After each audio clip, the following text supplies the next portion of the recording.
día más, con la gracia del Señor, proseguimos el comentario del Catecismo de nuestra Madre la Iglesia. En el programa anterior habíamos dejado iniciado únicamente el punto 400. Hoy vamos a concluir el apartado El primer pecado del hombre, que es el punto 400 y 401. Y para que no quedemos a medias con este punto que habíamos iniciado y no concluido, volvemos a leerlo íntegramente, el punto 400. La armonía en la que se encontraban Adán y Eva, se refiere, establecida gracias a la justicia original, queda destruida. El dominio de las facultades espirituales del alma sobre el cuerpo se quiebra. Aunque ya habíamos dicho algo sobre esto en el programa anterior, bien brevemente lo reseño. Aquí en este punto se está como describiendo, desmenuzando qué consecuencias tiene ese primer pecado del hombre. Como en los propios versículos del Génesis estamos percibiendo el drama que se esconde detrás de ese pecado. La gravedad de ese pecado es muy grande y además una de las cosas en las que percibimos la gravedad de ese pecado es en las consecuencias que se derivan, consecuencias muy serias. La primera dice, se ha destruido ese estado de justicia original, ese estado de gracia en el que el hombre se encontraba con Dios en el paraíso, y la primera consecuencia, dice, es el dominio de las facultades espirituales del alma sobre el cuerpo se quiebra.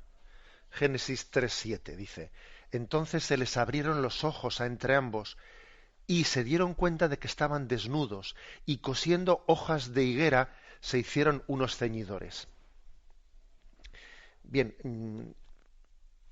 el hombre maduro, el hombre que está en ese estado de gracia, es aquel en el que la razón, la facultad de la razón, pues es la facultad superior del hombre ante la cual la voluntad se integra en la razón. El hombre quiere aquello que entiende en su razón que es justo. Y a su vez, todas las pasiones del hombre son obedientes a la voluntad. Por lo tanto, la imagen del hombre maduro, la imagen de ese hombre en el estado de justicia original, es aquella en la que los sentidos y las pasiones se integran en la voluntad, obedecen a la voluntad. Y la voluntad al mismo tiempo está al servicio de la razón. Esa es la imagen del hombre maduro. ¿Qué ocurre? El pecado original distorsiona esto. Lo distorsiona. Y entonces hay una voluntad que le cuesta someterse a la verdad y hay unas pasiones que no se someten a la voluntad y entonces tenemos un lío interior, un lío en el que no se sabe exactamente quién manda. Dice, bueno, vamos a ver, manda la razón, manda la voluntad, mandan las pasiones. Esa es la primera distorsión que se produce en nosotros. El versículo de Génesis 3:7 hace referencia concretamente a la distorsión que se produce entre el cuerpo y el alma. Es decir, el cuerpo está llamado a ser icono, está llamado a ser, ha sido, por creación, en la creación de Dios, fue en ese estado de justicia original, el cuerpo ha sido icono del interior del hombre. El cuerpo es el primer punto de comunicación que tenemos para llegar al interior, a lo profundo del hombre, al alma. Igual que se dice el rostro es el espejo del alma, también se puede decir lo mismo, se debiera de decir lo mismo, no solo del rostro, sino del resto del cuerpo. Pero ¿qué ocurre? Que así como decimos que el rostro es el espejo del alma, después del pecado original, el cuerpo humano, el cuerpo es fruto de suscitar en nosotros una serie de pasiones que la desnudez del cuerpo hace no precisamente que sea una ventana del alma, sino que sea muchas veces algo que suscite nuestra pasión, nuestra búsqueda de placer divorciada, al margen totalmente del amor real a la otra persona. Esto es Esto es lo que ocurre como fruto del pecado original, que la desnudez comienza a ser un problema.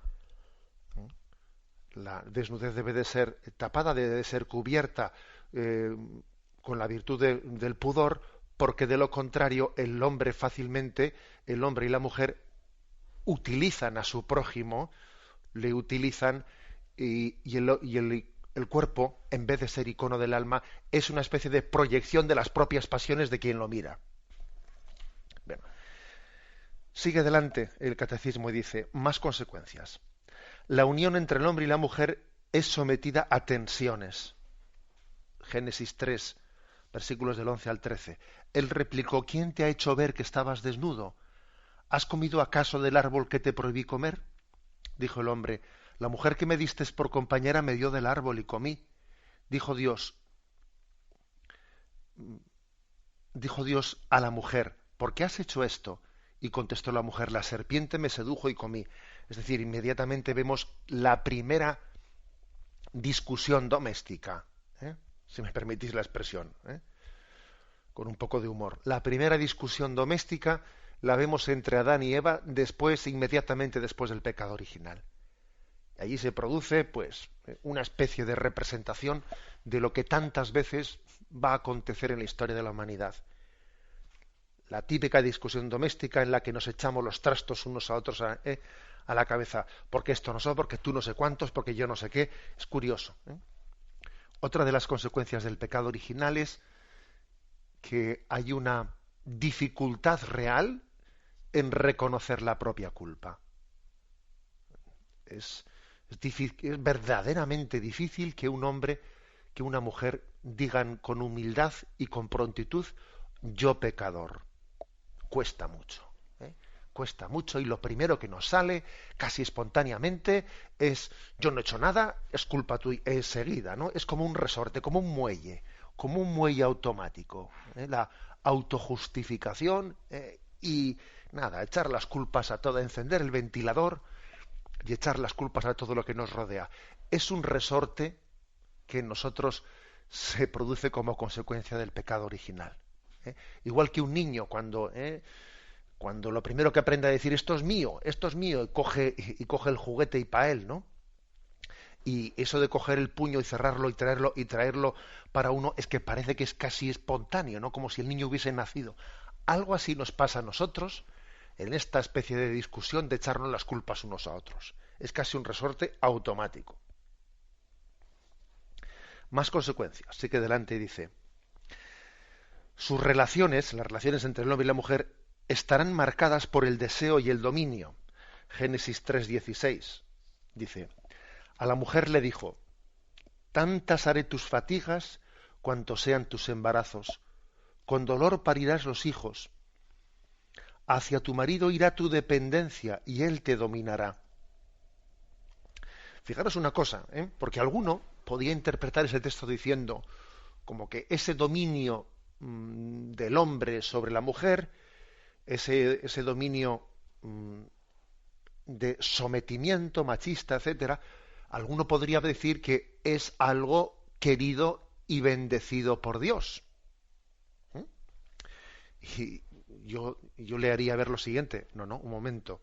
Estamos precisamente describiendo cuáles son las consecuencias del pecado original. O sea, Dios no bendice, Dios está constatando cuáles son las consecuencias del pecado original. Es decir, no se trata de que Dios te imponga este castigo. No, es que del pecado se derivan estas consecuencias. O sea, es como decir a lo hecho pecho. El pecado tiene una serie de consecuencias. Entonces Dios, en esta descripción que hace de cómo la muerte se introduce, de cómo existe esa falta de armonía dentro del hombre, etcétera. O sea, no es que sea algo que Dios quiere que sea así. No, es fruto y consecuencia del pecado. Por lo tanto, luchar contra el pecado será luchar contra ese desorden. Luchar contra el desorden del machismo, como luchar contra ese desorden en el que la voluntad no es dueña de nuestras pasiones, como luchar contra el desorden de la falta de humildad para reconocer la propia culpa, etcétera. Lo digo esto porque a veces, en una lectura de corte feminista, etcétera, se le ha acusado a la tradición judio-cristiana de ser casi justificativa del machismo. Ojo, y eso sería como decir que la tradición judio-cristiana, por estos versículos del Génesis, es justificativa, pues pues de la distorsión que existe dentro de nosotros, en la que la voluntad le cuesta mandar sobre las pasiones, o que la Sagrada Escritura es justificativa. No, no es justificativa, es explicativa. ¿eh? Es explicativa. Esto se deriva del pecado original. Y luchar contra el pecado es luchar contra las consecuencias del pecado original. También contra ese machismo. También contra esa tendencia de nadie reconocerse culpable y todo el mundo echarle las culpas a los demás.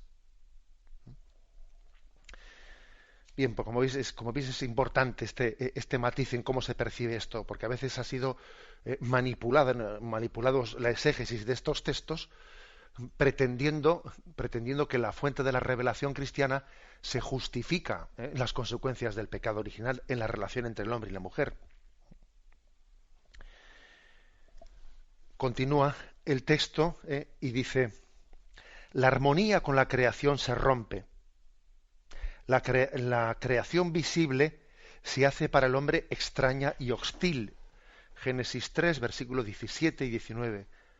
Al hombre le dijo: por haber escuchado la voz de tu mujer y comido del árbol que yo te había prohibido comer, maldito sea el suelo por tu causa. Con fatiga sacarás de él el alimento todos los días de tu vida. Con el sudor de tu rostro comerás el pan hasta que vuelvas al suelo del que fuiste tomado, porque eres polvo y al polvo tornarás. Es decir, otra consecuencia del pecado original es el hecho de que el trabajo y la relación del hombre con la naturaleza se vuelva fatigosa. El trabajo está llamado, con él estamos llamados a transformar el mundo, pero ese aspecto tan mortificante que puede llegar a tener en nosotros el trabajo, que el trabajo nos resulta mortificante, etcétera, ¿no? Que uno está suspirando, pues a ver cuándo termina el trabajo y cuándo se jubila y cuándo llega el fin de semana. Si vivimos el trabajo, ¿no? Con ese componente, digamos, tan, entre comillas, penitencial, tan negativo, quizás la palabra penitencial y negativo no deberíamos de hacerlas sinónimas, ¿no? Es por la consecuencia del pecado original. Y luchar contra el pecado original es también luchar por dignificar el trabajo.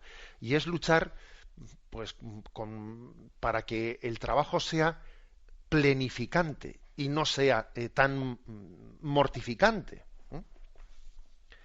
Es decir, un indicio de que vamos por el buen camino luchando contra las consecuencias que el pecado original ha dejado en nosotros es que el trabajo cada vez sea, pues, más gozoso. Hay que ir luchando. Aquí no únicamente estamos describiendo las consecuencias del pecado, no las estamos justificando, no, hay que luchar contra ellas, puesto que son consecuencias del pecado en nosotros. Continúa diciendo: a causa del hombre, la creación está sometida a la servidumbre de la corrupción. Otra consecuencia más. Y se nos remite aquí a Romanos capítulo 8, versículo 21. Bueno, aquí mismo está descrito. A la servidumbre de la corrupción. La propia creación. La propia creación tiene, que es bella, que es hermosa, pero tiende a la corrupción. Y fijaros cuántos fenómenos hay, fenómenos en los que también la propia naturaleza tiende a resultarnos hostil. Inundaciones, terremotos, otro tipo de fenómenos, huracanes, etcétera. Es decir, existe también una huella del pecado en la propia naturaleza. Dice que está sometida a la servidumbre de la corrupción. Estaba preservada de ello, estaba preservada de ello antes del pecado original, pero como una de las consecuencias del pecado original, la propia naturaleza muestra no sólo la belleza del orden, sino también el drama, el dramatismo que a veces se deriva, ¿no?, de la falta de orden y de armonía interna dentro de la naturaleza. Bueno, estamos describiendo en este punto 400 las distintas consecuencias que se derivan del pecado original. Me despido con la bendición de Dios Todopoderoso, Padre, Hijo y Espíritu Santo. Alabado sea Jesucristo.